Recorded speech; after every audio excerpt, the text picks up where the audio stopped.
사순절 묵상 6번째 주 5번째 날 오신 여러분들 환영합니다. 오늘도 주님께서 주시는 말씀이 오늘 우리의 삶에 일용할 양식이 되고 힘이 되고 길이 되고 빛이 되는 복된 하루가 되시기를 주님의 이름으로 축복합니다. 오늘의 말씀 같이 읽겠습니다. 마태복음 14장 13절로 21절입니다. 예수께서 들으시고 배를 타고 떠나사 따로 빈들에 가시니 무리가 듣고 여러 고을로부터 걸어서 따라간지라. 예수께서 나오사 큰 무리를 보시고 불쌍히 여기사 그 중에 있는 병자를 고쳐주시니라. 저녁이 되매 제자들이 나와 이르되 이곳은 빈들이요 때도 이미 저물었으니 무리를 보내어 마을에 들어가 먹을 것을 사 먹게 하소서. 예수께서 이르시되 갈 것 없다. 너희가 먹을 것을 주라. 제자들이 이르되 여기 우리에게 있는 것은 떡 5개와 물고기 2마리 뿐이니이다. 이르시되 그것을 내게 가져오라 하시고 무리를 명하여 잔디 위에 앉히시고 떡 5개와 물고기 2마리를 가지사 하늘을 우러러 축사하시고 떡을 떼어 제자들에게 주시매 제자들이 무리에게 주니 다 배불리 먹고 남은 조각을 12바구니에 차게 거두었으며 먹은 사람은 여자와 어린이 외에 5,000명이나 되었더라. 아멘.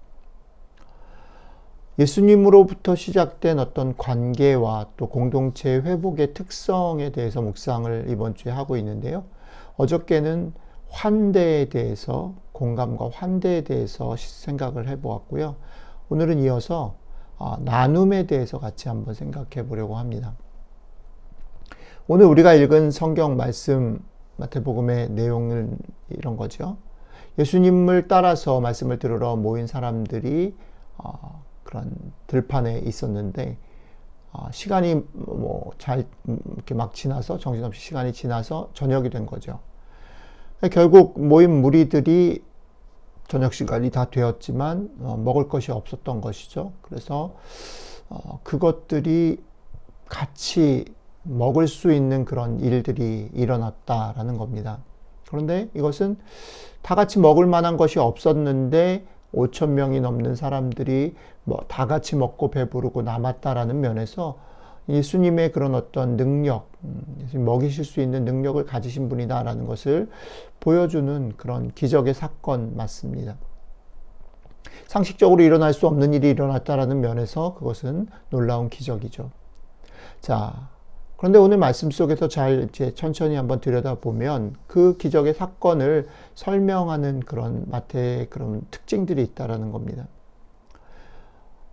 제자들은 지금 벌어진 이 일, 그러니까 날이 저물어 가고 무리들은 들판에 있는데 그 들판에 먹을 것이 없고 그랬을 때 제자들은 염려가 됐겠죠. 그리고 그들이 생각할 수 있는 가장 합리적인 방법을 가지고 예수님에게 나아가서 말합니다. 그들의 방법은 뭐냐면 무리를 이제 잠깐 멈추고 보내서 마을에 들어가서 먹을 것을 사 먹게 하고 다시 오게 하십시다라는 거죠. 이것은 여러 가지로 타당한 것입니다. 날이 저물었고 그들은 음식을 준비한 것이 없으니까 그리고 다 같이 먹일 만한 그런 준비된 음식이 있지 않으니까 가서 먹게 하자라는 거죠. 그런데 이것에 대한 이런 상식적인 제자들의 그런 요구에 대해서 예수님의 반응이 좀 특별하다는 거죠. 예수님의 반응은 뭡니까? 너희가 주어라. 성경 어디에도 제자들이 줄 것을 가지고 있었다, 저장해 놨다, 준비되었다라는 말이 없는데 예수님은 뭘 아셨는지 모르겠는데 어쨌든 너희가 주어라 라고 말을 하신다라는 거죠. 이 말은 사람들이 가진 것, 각자 가진 것으로 돈이든 뭐든 간에 그것으로 각자 알아서 살도록 두지 말고 너희들이 가지고 있는 것, 그것이 크든 작든 어쨌든 상관없이 그것으로 주라라는 말이죠. 앞에서도 말씀드렸지만 이 사건은 다 같이 먹을 수 없는 그런 부족한 상황에서 5,000명이 놀랍게 먹을 수 있는 예수님의 능력을 보여주는 기적사건이 맞습니다. 그런데 오늘 이 사건을 소개하는 마태복음의 순서에 따르면, 내용에 따르면 마태복음은 예수님이 능력을 가지고 계시다라는 것을 보여주는 고 싶었을 뿐 아니라 예수님께서 그것을 어떤 과정을 통해서 어떤 특성을 가지고 이 일을 하셨는가 이 과정을 보여주고 싶었던 것 같아요. 각자 알아서 자기 것으로 먹게 하지 말고 작던 크던 너희가 있는 것으로 나누어라 라는 말씀. 하나님 나라의 놀라운 기적은 오늘 말씀에 따르면 그들이 가지고 있는 것을 나눌 때에 시작되었음을 기억하면 좋겠다는 겁니다. 그들이 가지고 있는 것을 나눔으로 시작되어서 풍성한 그 기적을 맛봤다라는 거죠. 계속 조금 더 본문을 읽어보면 이렇습니다. 예수님께서 제자들이 가져온 그들의 것을 가지고 이제 예수님은 어떻게 하시냐면 거기 있는 모든 사람들을 자리에 앉히십니다. 자리에 앉히셨다라는 것이 당연히 그러면 먹을 것을 앉히시지라고 생각할 수 있겠지만 여기서 사람들이 자리에 앉음으로 일어난 것이 무엇이냐면 그 5,000명 넘는 사람들이 자리에 앉음으로 여기는 식사의 초대가 되는 것이 된 것입니다. 그것은 식탁이 되었고 식사의 초대가 되는 것입니다. 이스라엘 사람들에게 있어서 식탁을 마주하는 것, 식사에 초대하는 일은 가족이 된다는 의미이고 내가 너를 가족으로 친밀한 관계로 초대한다라는 의미죠. 그러니까 그 식사에는 아무나 초대하는 것이 아닙니다. 세리가 초대될 수 없고 죄인이 초대될 수 없고 또 이방인도 초대될 수 없는 것이죠.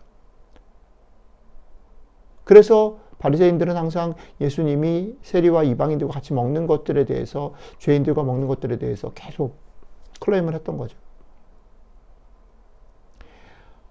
그런데 예수님께서 지금 하나가 될 수 없고 가족이 될 수 없는 사람들, 그 사람들을 초대하는 것입니다. 그 사람들을 자리에 앉혔다라는 것은 그리고 이제 나눠주시겠죠. 식사에 초대한다라는 것은 그들을 가족이 되게 하신 거죠. 그리고 성경은 이어서 이 가족들이 나눈 식사는 먹고도 충분히 남을 만큼 풍성한 식탁이었다라고 소개합니다. 이것이 예수 그리스도로 말미암아 이 땅 가운데 회복된 하나님 나라의 특징이라는 것이죠.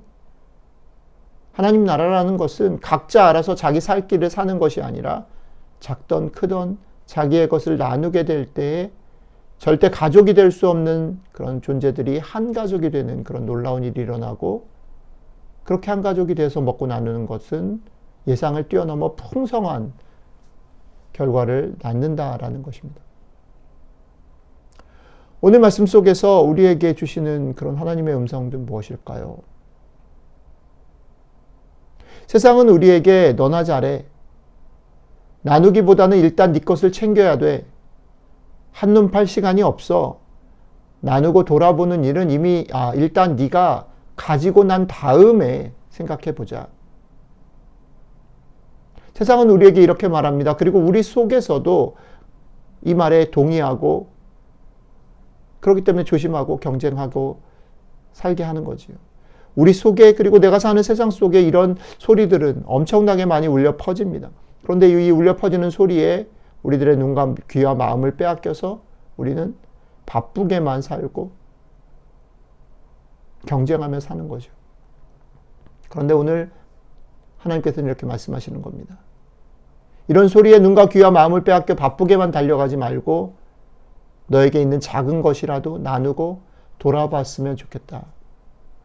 너의 작은 나눔으로 사소한 관심으로 너가 가지고 있는 그 작은 것이 아니고 그 사소한 관심이 사소한 것이 아니고 이것이 이 땅의 사람들을 하나님 나라로 초대하는 것이 되고 그 하나님 나라의 초대 가운데서 풍성한 하나님 나라의 기적을 맛보는 것이 되었으면 좋겠다 말씀하시는 거죠. 오늘 이 말씀을 마음에 붙들고 오늘 하루 여러분들이 살아가면서 여러분들에게 이미 주어진 것, 여러분들이 가지고 있는 것이 절대 작지 않은 것과 그것을 사소한 관심을 나누고 작은 것들을 나누고 그들을 그 나눔에서 초대함으로 하나님 나라의 백성으로 풍성한 것들을 맛보시는 복된 하루가 되시기를 주님의 이름으로 축복합니다. 다 같이 마무리하는 기도 같이 고백드리고 마치겠습니다. 같이 마무리하는 기도 고백합니다. 늘 내가 가진 것이 너무 작고 별 것이 없다고만 생각했습니다. 같이 나누고 먹어야 더욱 풍성해지는 것을 알려주셔서 감사합니다. 삶의 소소한 일상에서 구체적이고 작은 것을 나누며 살겠습니다. 우리의 작은 것으로 풍성한 식탁을 만드신 우리 주님 예수 그리스도의 이름으로 기도드렸습니다. 아멘.